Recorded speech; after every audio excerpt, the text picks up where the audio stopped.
नमस्कार साथियों, मैत्री संवाद यात्रा में आपका एक बार और स्वागत अभिनंदन है।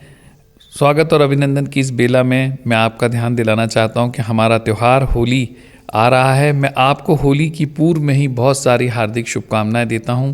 हमारा होली का त्यौहार हमारे भारतवर्ष में ही नहीं, पूरे विश्व में ही बहुत ही अच्छी तरह लोग मनाते हैं। ये एक अनोखा त्यौहार है जहाँ हम सभी भेदभाव को भूलकर आम जनों के बीच में इस त्यौहार को हर्ष और उल्लास से मनाते हैं। यदि हमारे पूर्वजों ने इस त्यौहार की स्थापना की होगी तो कुछ सोच समझ के की होगी, जहां हमें हर प्रकार के भेदों को भूलकर सभी को गले लगाना है, सभी के साथ खाना पीना है, उत्साह और आनंद करना है। तो मित्रों, आज का हमारा जो शब्द है जो हम आपके साथ शेयर करने जा रहे हैं वो भेद ही है। मैत्री संवाद यात्रा में हम आपका ध्यान बार बार इस ओर ले जाते हैं कि आप हर बात को यहाँ जो कही जा रही है उसे अपने में जांचें, उसके बाद जानें और फिर मानें, और उसके बाद आप अपने अनुसार उस बात को अपने अनुभव के आधार पर अपने में पुष्ट और स्थापित करें। बहुत बहुत शुभकामनाएं होली के त्यौहार की। तो आज का हमारा शब्द है भेद। क्या हम भेद करते हैं साथियों? मुझे लगता है ज़्यादातर साथी तो कह रहे होंगे हम तो भेदभाव करते ही नहीं हैं, पर गौर से देखा जाए तो हम भेद करते हैं। और प्रस्ताव के रूप में हम 3 प्रकार के भेद करते हैं। एक शरीरगत भेद, एक सुविधागत भेद और एक मान्यतागत भेद। हो सकता है त्योहारों पे हर हम इस भेद को थोड़ी देर के लिए छोड़ देते हों, पर हमें अपने आप में तो निरंतर जांचना है क्या हम भेद करते हैं।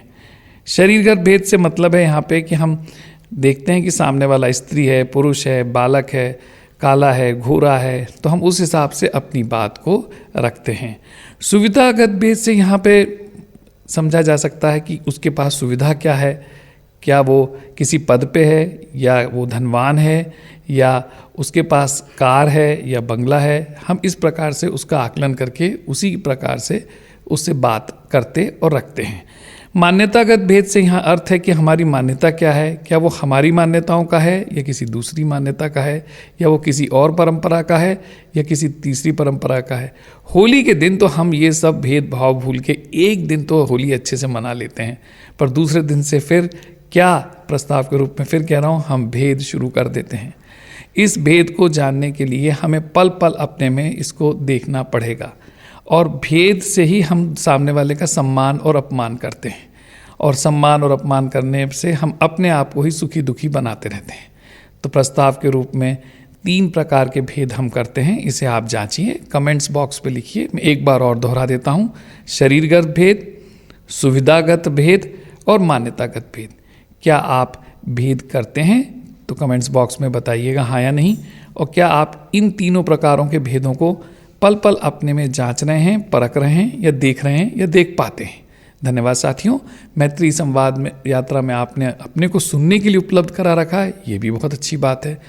हम लोग आपके सुझाव और कमेंट्स के आधार पर अपनी बात आगे रखेंगे। धन्यवाद।